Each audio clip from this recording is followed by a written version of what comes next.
Incoming message. Hey everyone, and welcome to This Explainer. Today, we are putting on our digital detective hats to investigate a phenomenon that has absolutely taken the internet by storm. Seriously, if you spent any time online recently, you have likely seen that viral short from the Journey with G channel. You know the one, craziest paranormal footage of 2026. It has millions of views, and honestly, for good reason.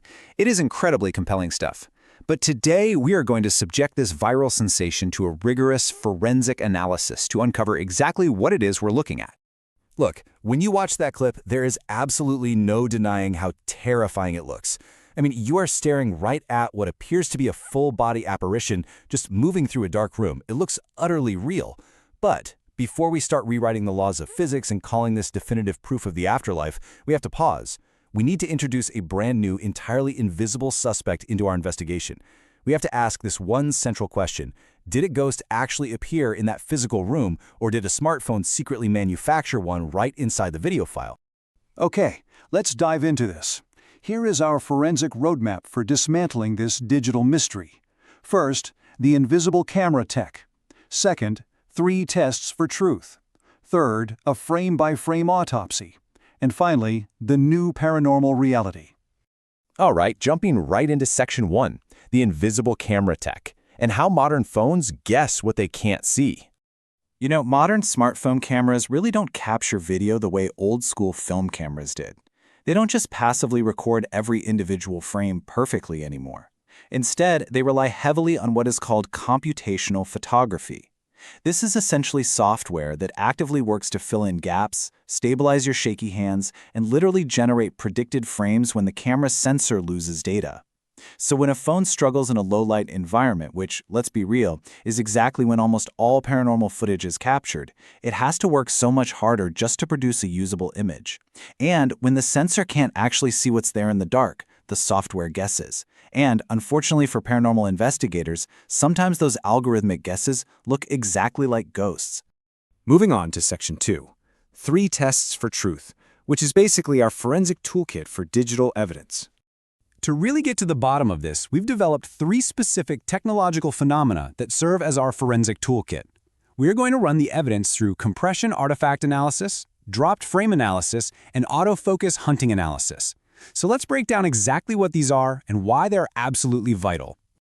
Our first test looks at compression artifacts. Literally every single modern phone automatically compresses video files to save space, right?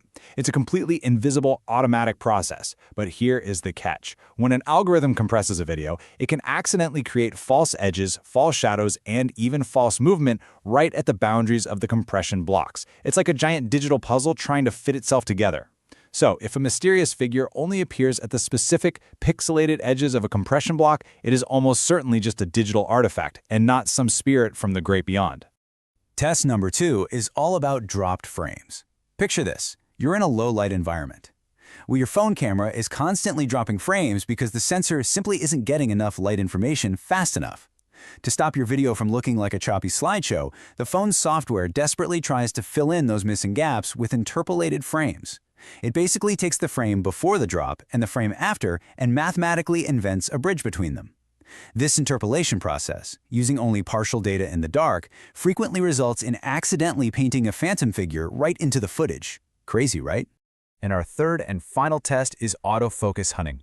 Have you ever tried to take a picture in a pitch-black room? Your camera literally doesn't know where the subject is, so the lens physically shifts back and forth, just constantly searching for something, anything to lock focus onto. This hunting creates severe blur and some really significant shape distortion in the background noise of the video. To the human eye, this shifting blur perfectly mimics the apparent pulsing movement of an apparition forming right out of nowhere. Now for the climax, Section 3, frame-by-frame autopsy. We are dissecting half a second of terror. Okay, so the absolutely crucial point here is this number, 14. This entire viral sensation, the video that has completely captivated millions of people and sparked endless online debates, actually occurs in precisely 14 frames. Now, at standard video speeds, 14 frames is incredibly brief. We are talking about just under half a single second of actual time. That is it. That's all the time this ghost even exists. And this brilliantly illustrates exactly what happens when we map those 14 frames directly against our forensic toolkit. Check this out. In frames 1 through 3, the apparition first appears as a faint distortion that sits perfectly at the edge of a compression block. Then, in frames 4 through 8, it develops this terrifying humanoid shape, but this timing corresponds exactly to the camera's autofocus hunting cycle, where that shifting lens creates temporary shape definition in the dark. Finally, in frames 9 through 14, the figure appears to deliberately move across the room. But wait, this movement precisely correlates to the phone's digital stabilization kicking in, forcefully shifting the entire image just to compensate for the slight hand movement of the person holding the camera. I mean, every single element of the ghost's appearance and movement maps flawlessly to a known, predictable camera software behavior. Now, we do have to be totally scientifically fair here. Does this definitively, undeniably prove that the footage is not paranormal?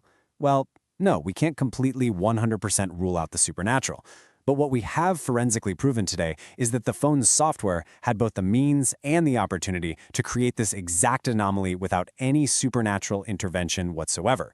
The camera itself is our primary suspect here, and the evidence points heavily toward computational error. Which leads us to Section 4, the new paranormal reality, and exactly why the evidence is changing. Right now, we are seeing massive traction across the entire paranormal ecosystem. We're talking YouTube channels like Amy's Crypt, Paranormal Files, Casper Site, and Nuke's Top 5, right alongside huge podcasts like Spooked, Astonishing Legends, and Two Girls, One Ghost. The volume of new evidence out there is just rapidly increasing because, quite frankly, there are simply more cameras in more locations than ever before in human history. But here is the harsh reality of it all. The actual quality of that evidence is actively decreasing. Because as our phones get smarter and rely more and more on computational photography, they are inadvertently manufacturing more false ghosts. So the volume is going way up, but the forensic quality, it's plummeting. Which brings us to the absolute most crucial takeaway for the entire paranormal community today. If this field is going to advance, it has got to stop blindly accepting these compelling visual artifacts as credible proof. We absolutely must adopt criminal investigation standards. As the source material so perfectly states, demand the raw files, demand the analysis. Because honestly, the only footage that truly matters anymore is the footage that can actually survive this level of rigorous technological scrutiny. I really want to leave you with this final thought, because if our cameras have advanced to the point where they can literally manufacture the paranormal out of thin air and dark shadows, well then every piece of footage that doesn't account for this technology is entirely compromised. So the next time you're scrolling and you pass a terrifying ghost video, challenge yourself. Apply some of that forensic skepticism we talked about today. Ask yourself, did a spirit actually appear in that room, or did a phone simply create a ghost in that video? Because the answer to that question changes absolutely everything. Come to me, chickens, cock-a-doodle-doo!